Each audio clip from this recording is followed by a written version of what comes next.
Welcome back, everyone. Friar Tuck here. This is my hobo tutorial. This week I'm going to be talking about life lessons learned from being on the road, from traveling. And, with all the years that I've been, off and on the road, off and on the streets, and all the different modes of travel that I've taken, and just the many years that I've done it, it has kind of shaped who I am. And, there are going to be important life lessons that you will learn on the road, especially if you haven't learned them in your life at that point, because, sometimes the road can be really harsh. And if your parents didn't raise you right, or if you're just a shitty human being or things like that, you're gonna have a pretty miserable time out here.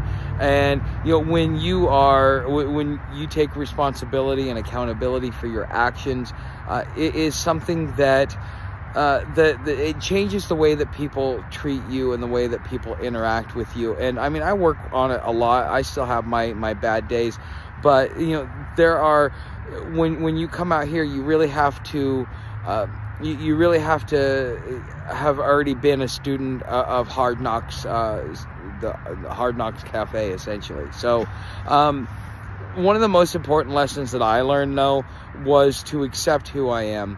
A lot of what we have going wrong with us, and a lot of what leads us into depression or into the sadness in life, is that we refuse to accept who we are, and to be able to accept what we are, because we are not only a human being, but we have our own little quirks. There's also genetic issues that are going on. There's also psychological issues that are going on.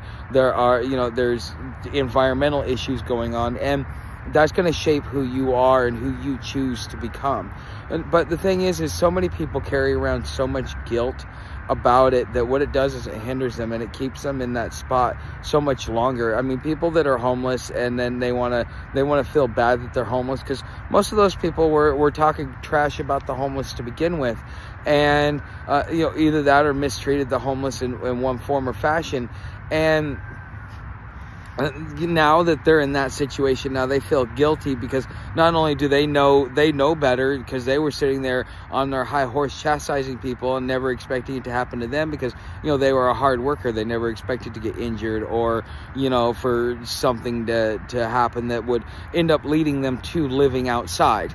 And this is something that if you don't learn to accept who you are, like I have to learn to accept that I have brain damage. It is really, really hard for me to accept that, because I know that I'm so much better than what I am as far as intellect, as far as the way to be able to communicate. And then I had somebody today, they're like, hey, maybe you should learn some grammar. I'm like, dude, I have brain damage, and yeah, it's not a crutch, and yeah, it does affect me. It affects my verbal skills, my motor skills, my cognitive abilities. I mean, it does affect me, but I try not to show it, and I try not to really lean on it as an excuse on why things are the way they are. But you know what? There's also times when I run into limitations, like today. My brain skipped a beat, and I started sputtering around when I was trying to talk to somebody to ask for directions somewhere. And if I did not accept what was going on with me, as far as having the brain damage, well then I would have beat myself up and felt bad and felt guilty, and all I would have done is made it worse, because when you think negatively and you refuse to accept who you are and just the quirks that are wrong with you, instead of embracing them, I give this advice to a lot of people: embrace who you are. If you embrace who you are, then what happens is instead of trying to cut that part out of you that you don't like about yourself, but it is part of who you are, accept it. And then not only accept it, but let it be a part of who you are, but learn how to temper it. Because when you stop trying to control something and you start trying to bring harmony to what it is that you're trying to control, it changes the whole dynamic of how the end result turns out. And not only in your thinking as far as being positive, but it really it boils a lot of stuff out. So this is my piece of advice for you guys, because if you ever become homeless, I don't want you to feel guilty. Okay, I'm homeless. So what? So my ancestors used to be nomads. So what? So that means now I can go out and be okay with the fact that I'm there. Now, what I do while I'm here is a whole different story. But the thing is being able to first accept that, okay, I'm homeless, I'm going to be homeless, or I'm losing my stuff and there's nothing I can do about it.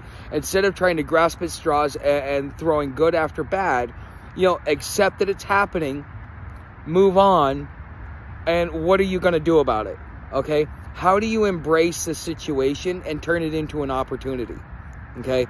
And this is the hardest thing to be able to train yourself to do, especially within the Christian society, because the way that Christianity teaches you is that you should have self-guilt because you are a sinner. You will never be a good person because of what Adam fell. So, but Mormons think differently. Adam fell that men might be, and men are that they might have joy. Okay, so at least Mormons don't guilt you about that, but the rest of Christianity does. And you when you're told you will never amount to anything, how does that ever result into something positive? Okay, so again, accept who you are, embrace it, and what are you going to do about it next? You're homeless. Accept it. Do you get off the streets? Do you wallow in it? Do you sit there and say, okay, I'm going to take a couple-month vacation, enjoy myself, take a relax, and then I'm going to get back on my feet. I'm going to sit back and I'm just going to get myself situated and get everything in order.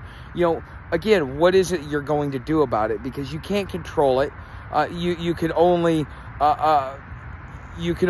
move with it. You can move in harmony with it to balance it out. Okay, in the same sense that I have brain damage, sometimes I have to slow down. If you notice, sometimes in my videos, you might see a skip, or I just have to take a moment and go, take a quick break so that my thoughts and my mouth can both get on the same path. Okay, so anyways, guys, thanks for being subscribers to Patreon. You know how to help out the channel. Thank you for watching. I'll see you in next week's Hobo tutorial.